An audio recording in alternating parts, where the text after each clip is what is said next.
Bienvenue dans l'interniste moderne.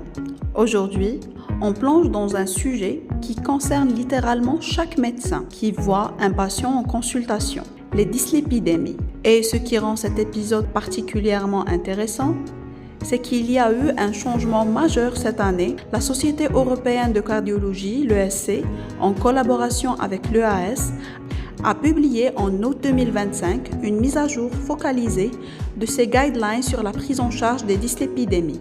Une mise à jour qui confirme certaines choses, qui précise d'autres et qui introduit des changements de pratique vraiment significatifs. Commençons par le fondamental. Le message ne change pas. Le LDL cholestérol reste le facteur causal principal de l'athérosclérose. Ce n'est pas une association, c'est une relation causale, démontrée par des cas d'études génétiques, de trials mendéliens et de trials interventionnels. Et chaque fois qu'on réduit le LDL cholestérol, on réduit proportionnellement le risque cardiovasculaire.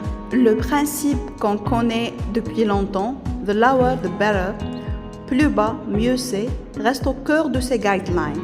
Parlons chiffres maintenant. Les objectifs de LDL sont inchangés depuis 2019 et le 2025 update les réaffirme clairement. Donc, selon le risque cardiovasculaire, le risque faible, la cible doit être donc inférieure à 1,16 g par décilitre de LDL. Si le risque est modéré, la cible descend donc inférieure à 1 g. Haut risque, inférieur à 0,7 g. Très haut risque, ça doit être inférieur à 0,55 g. Et voilà la nouveauté 2025, une catégorie risque extrême qui a été officiellement introduite. Elle concerne les patients avec une athérosclérose confirmée qui ont des événements vasculaires récidivants malgré un traitement optimisé, mais aussi ceux avec une athérosclérose polyvasculaire. Pour ces patients, on peut considérer une cible de inférieur à 0,4 g par litre de LDL cholestérol. Et ce mot « considéré » est important.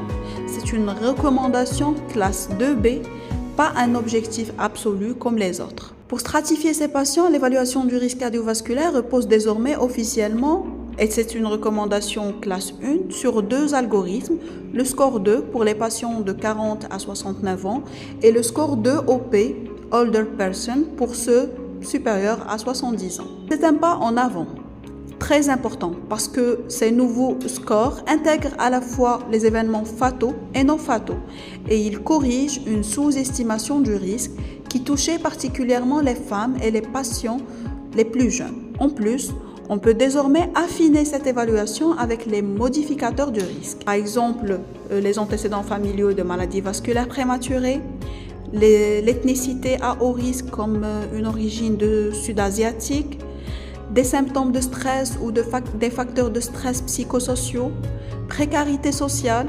obésité, inactivité physique, maladies chroniques à médiation immunitaire inflammatoire, troubles psychiatriques majeurs, antécédents de ménopause précoce, prééclampsie ou autres troubles hypertensifs de la grossesse, infection par le virus de l'immunodéficience humaine, le VIH, syndrome d'apnée obstructive de sommeil.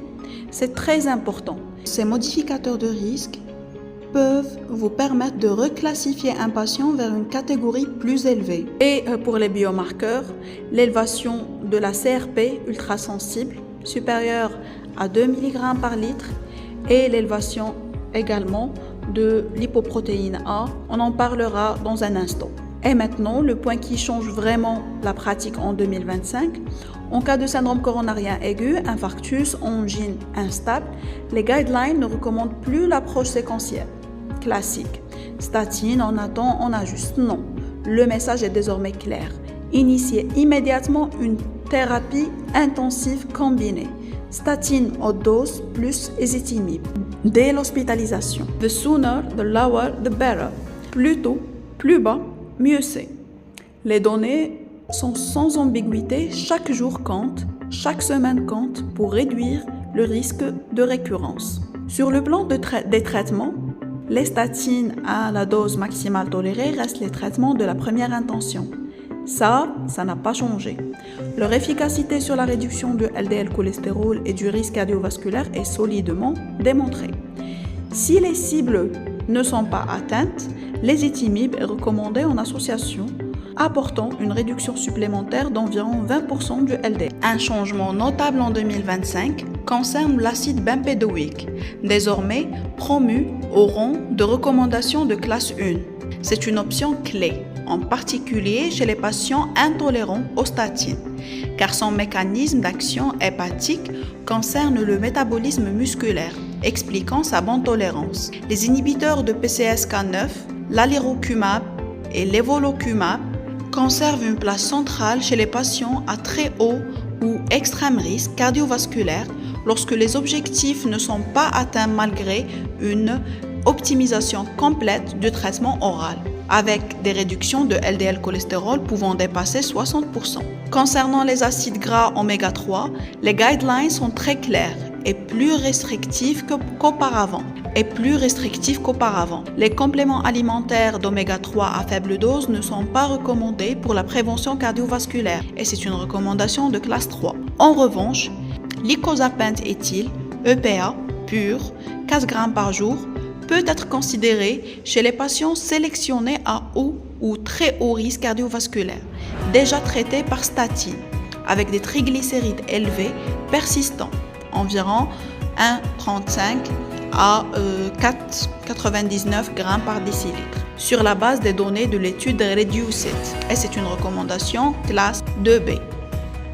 Son bénéfice est indépendant de la baisse du LDL cholestérol et semble lié à des effets anti-inflammatoires, antithrombotiques et de stabilisation de la plaque, mais il ne remplace en aucun cas les traitements hypolipémiants ciblant le LDL. En résumé, les oméga 3 ont une indication ciblée et bien définie et non un rôle généralisé en prévention cardiovasculaire. Un mot sur un marqueur qui prend de l'importance, la lipoprotéine A. Le 2025 Update dit clairement « mesurez-la au moins une fois dans la vie adulte ». Et si elle dépasse 50 mg par décilitre, elle devient un modificateur de risque qui peut vous permettre de reclassifier un patient vers une catégorie plus élevée. C'est un outil de personnalisation de risque qui n'existait pas avec cette précision avant. Le 2025 Update a aussi élargi les indications aux populations spéciales. Chez les patients VIH, une statine est désormais recommandée, classe 1, chez tous les sujets de 40 ans et plus, quelle que soit leur valeur de LDL, cholestérol ou leur risque calculé.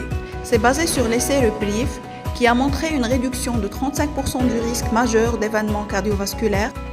Pour les cancéreux traités par les anthracyclines à haut risque cardio-oncologique, une statine doit être considérée pour la prévention primaire.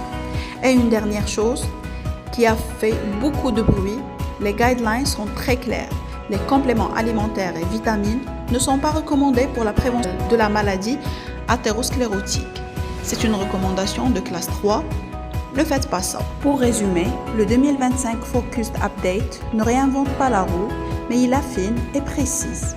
Le LDL cholestérol reste la cible, les objectifs restent les mêmes, mais l'approche devient plus précoce, plus intensive et surtout plus personnalisée. Avec l'intégration de nouveaux scores de risque, de nouveaux modificateurs comme la lipoprotéine A et d'un arsenal thérapeutique qui s'est élargi de façon significative.